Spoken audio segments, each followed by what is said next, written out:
नमस्कार मित्रमंडळींनो, आपल्या चॅनलवर नवीन असाल तर चॅनलला सबस्क्राईब करून घ्या. तर आजच्या भागामध्ये इकडे नर्स आता त्या सावीसोबत मैत्री करतात. त्या दोघी एकमेकीशी मैत्री करतात. पण आता इकडं जो धैर्य आहे तो हे सगळं चोरून बघत असतो. पण धैर्याला खूप वाईट वाटतं, कारण तो म्हणतो सावी माझ्याशी असं का वागते. तर आता धैर्य बाहेर येतो आणि तो नर्सला बोलवतो आणि म्हणतो की हे बघा नर्स, मला नाही माहिती काही, मला भेटायचं आहे म्हणजे भेटायचं आहे माझ्या बायकोला. तुम्ही मला माझ्या बायकोला का भेटून देत नाही आहे?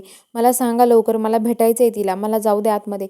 नर्स म्हणतात की अहो तुम्ही ऐका ना आमचं काहीतरी, अहो आता तुम्हाला भेटता येणार नाही आहे असं म्हणतात. तर आता धैर्य म्हणत असतो की पण मला माझ्या बायकोला भेटायचं आहे, बाकीचं माहिती नाही आहे मला, धैर्य म्हणतो. आणि आता त्या म्हणतात की अहो पण नाही भेटता येणार, तुम्ही डॉक्टरांशी बोला एकदा. डॉक्टर येतात, डॉक्टर म्हणतात, धैर्य म्हणतो की सांगा ना डॉक्टर तुम्हीच नर्सला, मला माझ्या बायकोला भेटून देत नाही आहे ते, अहो माझ्या बायकोला मला भेटायचं आहे. तर आता डॉक्टर म्हणतात, दामिनी पण तिथे येते आणि आता डॉक्टर म्हणतात की अहो धैर्य मुजुमदार, त्या ज्या करतायत ना ते बरोबर आहे, तुम्हाला तुमच्या बायकोला नाही भेटता येणार. नक्की काय आहे हे सगळं, धैर्य म्हणतो. तर आता ती अशी का वागते, नक्की काय झालंय आमच्या सावीला, दामिनी पण विचारते. खरंच सावीला काय झालं आहे, ती असं का करते. तर आता लगेच जे डॉक्टर असतात ते म्हणतात की हे बघा, आम्हाला तुम्हाला काहीतरी सांगायचं आहे. आता सावीला, तुम्हाला दोघांना कुणाला सावी ओळखणार नाही आहे. सावीला सुद्धा तिचं स्वतःचं नावसुद्धा आठवत नाही आहे. तिचं नाव काय आहे, सावीची याददाश्त गेली आहे. सावीला माहिती नाही आहे ती कोण आहे. तिला काहीच आठवत नाही आहे मागचं. ती तुम्हाला कुणालाच ओळखणार नाही आहे असं म्हणतात. त्याच्या म्हणतात काय, आम्हाला ओळखणार नाही आहे सावी.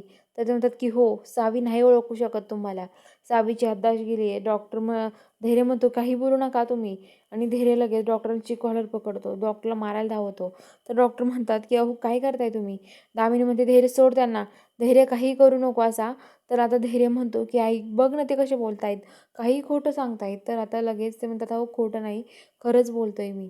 तुम्ही बघा नाही तर सावीची अवस्था कशी आहे, ती ओळखत पण नाही आहे कुणाला असं म्हणत असतात. तर इकडं जे भाऊ असतात ते आता सगळ्यांना म्हणतात की आता इथला कार्यक्रम झाला आहे ना, आता मी तिकडे सावीकडे जाऊन येतो, मला सावीला भेटायचं आहे, माझी सावी कशी आहे ना मला बघायचं आहे असं भाऊ म्हणतात. आणि भाऊ आता घरून जायला निघतात. सावीची आई विचारत सांगते की हे बघा मला पण भाऊ कळवत राहा, तुम्ही काय घडतंय काय नाही, सावीची कशी आहे तब्येत हे मला तुम्ही सांगत राहता. ते म्हणतात की हो तुला कळवेल मी अनुराधा, तू काळजी नको करू असं म्हणतात आणि भाऊ तिथून निघतात. तर इकडे आता जी सावी आहे ती सावीला लहान बाळासारखं करत असते. आणि इकडे आता जी दामिनी आहे ती बघते, दामिनी हे सगळं बघत असते आणि ती म्हणते ही सावी तर मुद्दामून करत नसेल ना. सावी आणि ते तिच्या समोर जायला लागतात. तेवढ्यात सावी तिकडून म्हणते की हिनेच मारलाय माझ्या बाहुलीला, हिनेच माझ्या बाहुलीला मारला आहे, हिनेच माझ्या बाहुलीला मारला आहे, या सावी म्हणते. तर ते म्हणतात असं काय बोलते सावी, नेमकं काय झालं आई. तर आता दामिनी लगेच शांत बसते आणि दामिनी घाबरल्यासारखं करते. ती म्हणते की ही मुद्दामून तर करत नसेल ना याददाश्त जाण्याचे, ही मुद्दामूनच करते मला तर वाटतंय, कारण की हिची याददाश्त गेलेलीच नाही आहे मला तर वाटतं आहे असं म्हणते. आणि आता लगेच जी सावी आहे ती सावी आता तिथं हे करते. सावी म्हणते की आता सावी लहान बाळासारखं तिथे चॉकलेट खेळणी मागत असते. आणि इकडे आता जो धैर्य आहे, धैर्य आता ते सगळं बघतो. दामिनी पण घाबरलेली असते, कारण तिला असं वाटतं सावीने जर म्हटली की दामी तिच्या बाबांना मारलंय मग काय करू मी असं म्हणत असते. भाऊ हॉस्पिटलमध्ये येतात आणि ते लांबून बघतात. तर सावीची अवस्था बघून भाऊ तिथेच खाली बसून घेतात. भाऊंना खूप टेन्शन येतं.